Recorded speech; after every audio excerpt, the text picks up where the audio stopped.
Bonjour à tous et bienvenue sur centraleducasque.com. Tu fais quoi là? C'est mon boulot ça. C'est bon, on avait dit qu'on faisait un binôme. Non, il n'y a pas de binôme, allez, dégage. Bonjour à tous, bienvenue sur centraleducasque.com. Aujourd'hui, on vous emmène visiter le salon EICMA de Milan 2015.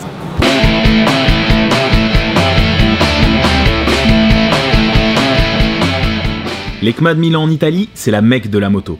Plus grand salon au monde, il regroupe la quasi-totalité des constructeurs et équipementiers du marché qui se donnent ainsi rendez-vous chaque année pour dévoiler les nouveautés et tendances à venir. Du coup, on a décidé que cette fois-ci on verrait tout ça de nos propres yeux. Encore mieux, vous allez découvrir cette édition 2015 comme si vous y étiez grâce à 4 vidéos. On démarre chez Nolan et comme vous avez pu le constater dans notre dernière vidéo, la gamme du fabricant italien regorge de nouveautés pour 2016. Le N87 pour commencer. On a enfin pu mettre la main sur cet intégral polyvalent qui nous a littéralement bluffé. Léger, compact et très bien designé, il brille par son étanchéité et ses nombreux aspects pratiques. Le confort est également l'un de ses points forts, tout comme ses ventilations facilement manipulables. A noter aussi l'immense écran secondé par un anti-buée étiré au maximum. Un outil parfait pour la nouvelle Honda CB500. Ce roadster couteau suisse a eu droit à un nouvel habillage plus agressif, taillé à grands coups de serpe. Ou alors pour la SV650, modèle emblématique de chez Suzuki qui se refait une jeunesse en 2016 en partant d'une base de Gladius. Plus rétro en revanche, le X-Lite X201. Ce jet vintage en fibre risque de faire un malheur dans le segment, car si son style n'a rien de révolutionnaire malgré des décos accrocheuses, il profite de la qualité Nolan et surtout d'un intérieur démontable lavable, une option rare dans cette catégorie. Parfait pour des motos au look rock'n'roll, on le verrait bien accompagner une Ducati Scrambler. En particulier la petite dernière, la 62 400 cm3 et son style épuré, mais malgré tout façonnable à votre envie. Vous préférez un caractère plus méchant?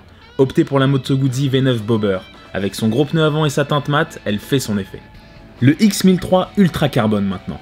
Version plus racing du modulable X-Lite, il se distingue par sa coque en fibre de carbone plus légère et son nouvel intérieur Carbon Fitting. Le casque idéal pour la Super Duke GT, version routière à peine civilisée de l'Hyper Roadster KTM. À moins que vous ne préfériez la Ducati Hypermotard 939, une moto un peu plus facile à appréhender, malgré son moteur qui passe de 821 à 937 cm3. Focus sur le X802 RR maintenant. Un casque qui, dans sa version ultra carbone, a définitivement tapé dans l'œil de Raphaël, même si ce coup-ci, son plan ne s'est pas déroulé sans accroc.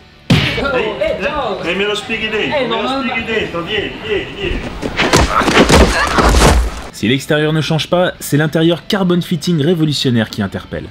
Réalisé à base de ce matériau noble, il est non seulement très agréable au toucher, mais il a surtout la particularité de limiter la fatigue en régulant mieux la charge thermique et statique.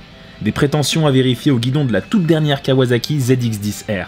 Véritable missile, elle fait confiance à un châssis redoutable et un moteur démoniaque pour rester au top de sa catégorie. Direction Shoei maintenant. La star du stand japonais était sans conteste le X-Spirit 3. Intégral haut de gamme destiné à la piste, nous avions hâte de le découvrir et nos attentes n'ont pas été vaines. C'est un véritable bijou qui surprend par son poids réduit et sa finition irréprochable.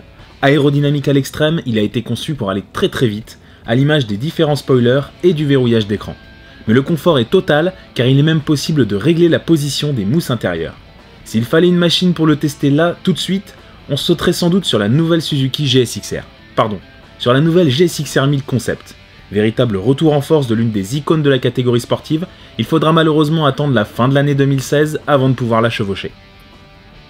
Toujours chez Shoei mais beaucoup moins radical, je vous présente le JO. Ce petit jet nous a séduit par sa compacité et ses nombreux aspects pratiques, à savoir un intérieur très confortable, entièrement démontable et un écran interne enveloppant bien appréciable. Du look mais de la polyvalence, voilà qui colle à merveille à la sculpturale Ducati X Diavel.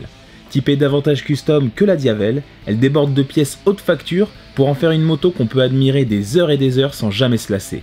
Mon coup de cœur du salon. Petit passage chez Roof où nous attendait le Boxer classique. Tout est dans le nom car il s'agit d'une version sans fioriture du Boxer V8. Le Roadster quant à lui se veut simple à l'extrême, même si on peut tout à fait lui ajouter des lunettes en option. Le Desmo profite pour sa part d'une mise à jour esthétique et technique, mais nous reviendrons dessus en détail lors du prochain salon de Paris. Du côté du fabricant coréen HJC, notre intérêt s'est porté sur le RFA 11. Cette intégrale racing devrait succéder sans mal au RFA 10, reconnu pour son très bon rapport qualité-prix, car il s'annonce déjà comme plus sportif et plus confortable. Sportif comme l'Aprilia RSV4, bientôt disponible en version compétition avec pas moins de 230 chevaux à la poignée. Ou plus sobrement comme la Honda CBR 500, accessible à tous mais terriblement agressive dans ses lignes. Sorti l'an dernier, le RFA Max Evo reste un bon produit pour qui cherche un modulable léger et racé. Deux qualificatifs qui collent parfaitement à la nouvelle Triumph Speed Triple, dont le trait principal est son regard qui abaisse la ligne générale en la rendant plus incisive. on reste malgré tout un peu sceptique sur le design des phares. Momo Design exposait une gamme à l'esthétique plus sobre que d'habitude, qu'il s'agisse de modèles avec écran long comme le Arrow ou avec écran intégré comme les Blade et Raptor. En parlant de design, le petit constructeur français Avinton avait fait le déplacement avec des machines haute couture extrêmes, en témoigne cette Cult Race Air suralimentée par un turbo. Voilà pour cette première partie de la visite de l'EICMA 2015. Ne manquez pas la deuxième partie tout aussi riche en nouveautés, ainsi que nos 2 vidéos bonus. Merci à tous de nous avoir regardés et retrouvez nos autres vidéos sur l'univers du casque en vous abonnant à notre chaîne.